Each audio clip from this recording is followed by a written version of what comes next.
మీకన్నా తక్కువగా ఉన్నవాణ్ణి చూసి మిగిలి నవ్వు నవ్వడం, మీతో సమానమైన వాణ్ణి చూసి నిర్లక్ష్యం చేయడం, మీకన్నా పైనున్న వాణ్ణి చూసి అసూయతో ప్రవర్తించడం జీవితంలో అలవాటైపోతే వాడు రేపు పొద్దున్న ఎక్కడ ఏ స్థానంలో కూర్చోపెట్టండి, వాడు ఓ ఉద్యోగస్తుడిగా వెళ్ళాడనుకోండి, వాడితో సమాన ఉద్యోగుల్ని చూసి నిరాదరణ, పై వాళ్ళని చూసి వెకిలి భావన, ఏదో ప్రమోషన్ వచ్చింది కానండి, ఏదో చదువుకున్నానంటాడు, నాకన్నా గొప్పవాడు ఏంటండి అంటాడు.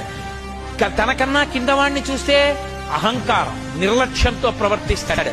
తనకన్నా కింద వాళ్ళు తనని చూసి సంతోషించరు, సమానులు సంతోషించరు, పైవాళ్ళు సంతోషించరు, తన అహంకారానికి తానొక్కడే సంతోషిస్తుంటాడు. అటువంటి వాడికి ఆపదొస్తే కాపాడేవాడు ఎవ్వడూ ఉండడు. అందుకే జీవితంలో సంస్కారమును పొందుట అన్న మాటకు అర్థం ఏమిటి అంటే, తనకన్నా పెద్దలు కనపడితే గౌరవించాలి, తనతో సమానులు కనపడితే ఆదరించాలి, తనకన్నా కింద వాళ్ళు కనపడితే పరమ ప్రేమతో కూడుకున్నటువంటి భావనతో వాళ్ళ యొక్క అభివృద్ధి కొరకు ఆలోచన చెయ్యగలగాలి. ఈ 3 భావాల్ని మీ జీవితంలో బాగా అలవాటు చేసుకోండి.